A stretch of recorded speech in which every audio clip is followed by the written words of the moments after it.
단말기 유통법이 시행에 들어간 지 반년 가까이 흘렀습니다. 하지만 지금도 일선 판매점에서는 가입자들에게 차별 판매가 이루어지는 등 여전히 정착되지 않고 있다는 지적이 나오고 있습니다. 취재 기자와 함께 이야기 나눠보겠습니다. 김미연 기자 나왔습니다. 김 기자, 최근 들어서 유통사 지원금이 계속 줄어들고 있다고요. 보조금 규모도 아쉽지만 단통법 취지는 사실 가입자 간의 차별 금지였는데 이마저도 잘 지켜지지 않다고 하는데 실제는 어떻습니까? 네, 그렇습니다. 먼저 이통사 지원금부터 보면 지난 연말 연초에는 경쟁적으로 늘리는 모습이었습니다. 네. 이에 따라서 좀 오래된 단말기를 중심으로 이런 추세가 계속될 거다라는 전망이 있었는데 하지만 최근 들어서 오히려 이 지원금이 뚝 떨어지는 모습입니다. 지난 14일부터 많게는 15만 원까지 지원금이 줄었는데요. 그나마 아이폰 6의 경우에는 덜 내린 기종임에도 불구하고 SK텔레콤에서 판매하는 64GB 모델은 이달 들어서만 총 10만 원의 지원금이 감소했습니다.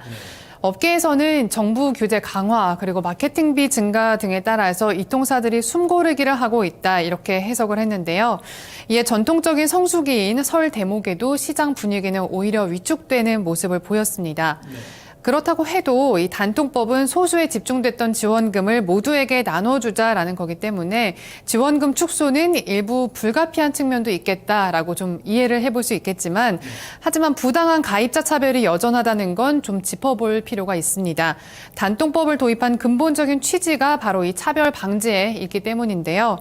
이 상태를 좀 빠르게 바로잡지 못한다면 단통법을 도입한 명분이 퇴색될 수도 있다 이런 지적이 나오고 있습니다. 네, 그렇군요. 여전히 기기 변경보다는 신규 가입이나 번호 이동 가입자에게 더 많은 혜택을 주고 있다, 이런 건데요. 네. 시장에서는 그 원인을 이통사가 유통점에 주는 장려금에서 찾고 있죠. 네, 그렇습니다. 단통법 시행 5개월이 돼가면서 단통법이 좀 어느 정도 시장에 안착을 했는데요. 그 말은 또 어떻게 보면 좀 법에 대한 파악 혹은 적응도가 좀 높아졌다라고도 볼 수가 있겠습니다. 이에 따라서 유통 현장에서는 법의 허점을 노린 편법 마케팅이 여전히 좀 성행하고 있는 모습인데요. 유통점 몇 군데만 가봐도 이 기기 변경에는 혜택을 줄 수 없다라는 말을 듣기 일쑤고요. 또 지원금의 15% 내에서 줄 수 있는 유통점 지원금도 신규나 번호 이동을 하지 않으면 잘 주지 않습니다. 반대로 신규나 번호 이동을 할 경우에는 10만 원대 페이백도 선뜻 주겠다라는 모습을 좀 볼 수 있는데요.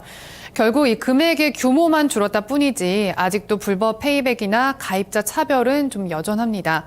온라인 카페나 비밀 밴드 등을 통하면 이런 음성적인 마케팅은 더 수두룩할 텐데요.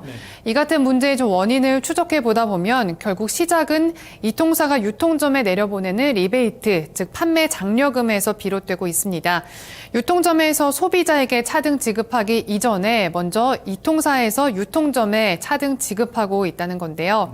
하지만 문제는 이를 좀 바로 잡으려고 해도 시장 전략에 따라 움직이는 기업의 마케팅 수단을 법의 테두리 안에 묶어놓기가 힘들다는 점, 이 부분이 난제로 꼽히고 있습니다. 네, 그렇군요. 가입자 차등을 이제 완전히 규제를 할 수 있을 것이냐, 이게 사실 좀 의문인데요. 그래서 시행 초기에도 이 문제가 시장 질서를 이제 거스른다는 비판도 많았죠. 이통사 장려금을 규제한다는 게 과연 가능할까요? 네, 말씀하신 것처럼 이통사 장려금은 법적 규제 대상이 아닙니다. 그래서 사실상 법의 규제를 받기가 좀 어려운데요. 유통업계도 이 같은 점에 공감하면서 좀 규제하기는 현실적으로 어렵다라는 시각을 좀 많이 보입니다.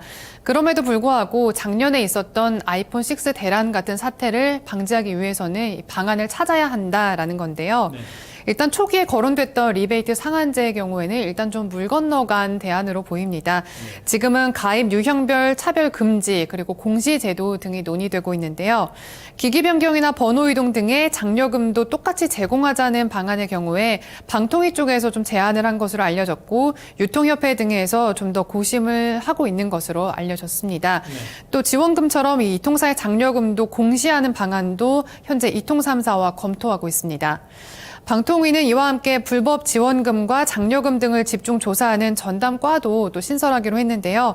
미래부와 경찰청에서도 파견돼서 신고 그리고 조사, 제재 시스템을 강화하겠다고 밝혔습니다.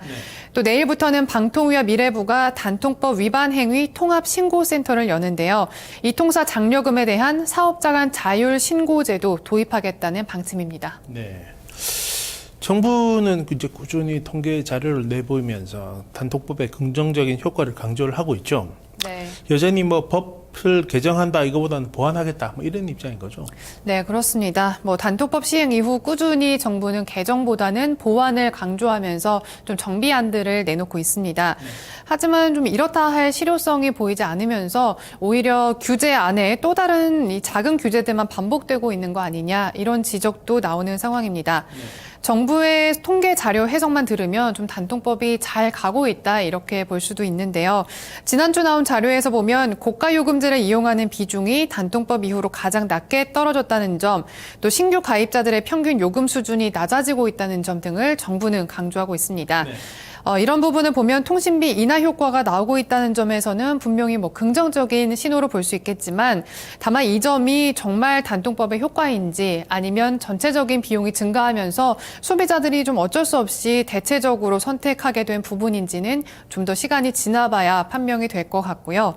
또 무엇보다 앞서 얘기한 것처럼 법의 근본 취지인 이 가입자 부당 차별을 해소할 수 있는 방안에 대한 고민이 더 필요한 시점입니다. 현재 보면 단통법 개정안 4건이 최근 국회 상임위에 상정이 됐습니다. 또 단말기 완전 자급제 법안도 발의를 앞두고 있는데요. 이 상황에서 최성준 방통위원장이 빠르면 이달 중으로 단통법 종합 대책을 발표하겠다라고 했습니다. 네. 과연 이 대책에 정부의 고민이 얼마나 담겨 있을지 또 주목해 볼 만한 시점입니다. 네, 그렇군요. 김미영 기자 수고했습니다. 가뜩이나 출산율이 떨어지고 있는 우리나라에서 어린이들은 미래를 짊어진 소중한 존재입니다.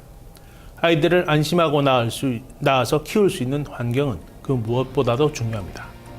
국가정책의 최우선 순위로 둘 가치가 있다고 봅니다. 뉴스통을 마칩니다. 고맙습니다.